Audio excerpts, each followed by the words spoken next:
అక్కడ మేము ఉన్నప్పుడు ఏమైందంటే మేము 36th ఫ్లోర్లో ఉన్నాం అక్కడ. ఎర్త్క్వేక్ వచ్చింది ఇస్తాన్బుల్లో. ఎర్త్క్వేక్. Okay okay. ఎర్త్క్వేక్ భూకంపం అదే సార్ వచ్చింది. వచ్చినప్పుడు 36th ఫ్లోర్ నేను పడుకున్నాను, ఏదో తిరుగుతుంది.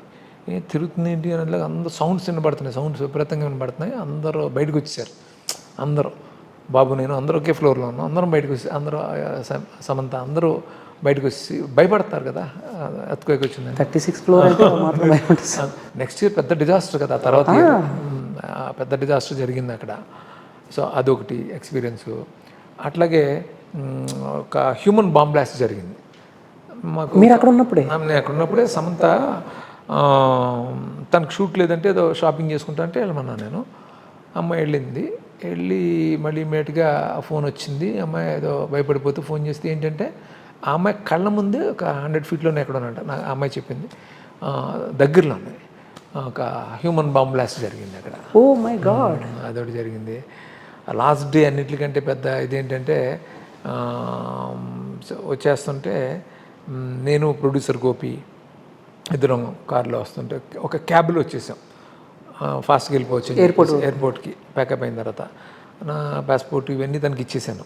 అవన్నీ తను ఏం చేశాడు, ఒక బ్యాగ్లో పెట్టాడు, తన ల్యాప్టాప్ బ్యాగ్లో పెట్టి వదిలేసాడు. ఆ కార్లో వదిలేసాడు. మేము ఎయిర్పోర్ట్కి వెళ్ళిపోయాం. బాబుతోటి సరదాగా అంతా ఉన్నాను నేను. అక్కడ గోపి టెన్షన్గా ఉన్నాడు. ఎందుకు టెన్షన్గా ఉన్నాడు నాకు కూడా తెలియదు. నా పాస్పోర్ట్ కూడా తన దగ్గరే ఉంది. My God. అప్పుడు తెలిసింది ఆ కార్లో వదిలేసాడు. ఇప్పుడు ఆ కార్ ఎక్కడ ఉంటుందో ఎలా తెలుస్తుంది, అసలే ట్రాఫిక్ అంతా. వాడు జెట్టి లాంటిది ఉంటుంది కదా ఒకటి, ఇంకా అక్కడి నుంచి వేరే సైడ్కి వెళ్ళిపోయాడు ఒక ఫెరీలో, కార్లో.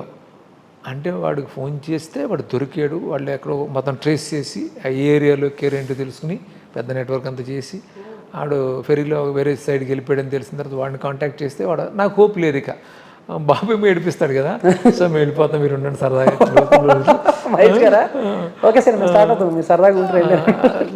నాకేమో పిల్లలు అంటే తొందరగా వచ్చేయాలి, పిల్లల్ని కలవాలని ఉంటుంది నాకు ఎప్పుడు అవుట్డోర్ వెళ్ళినప్పుడు. సో నేనేమో చిన్నపిల్లలాగా అయిపోయినాను అక్కడ. మీరు అందరూ వెళ్ళిపోతాను, నేను ఉండిపోతాను ఇక్కడ. సో అది లాస్ట్ మినిట్లో ఆ డ్రైవర్ పాపం సిన్సియర్గా తీసుకురావటం. క్యాబ్ డ్రైవర్ ప్రొడ్యూసర్ గోపి పాపం తన చేతుల్లో ఎంత డబ్బు వచ్చిందో కూడా తెలియదు, ఎంత డబ్బు వాడి చేతిలో పెట్టి సో ఇవన్నీ తీసుకొచ్చాడు. సో అట్లా వచ్చాం. అదొకటి సార్. మంచి మెమరీస్ సార్. అదే flight same flight. Okay time flight అయితే మిస్ అవ్వాలి. ఫాస్ట్గా వచ్చాడు డ్రైవర్ పాపం.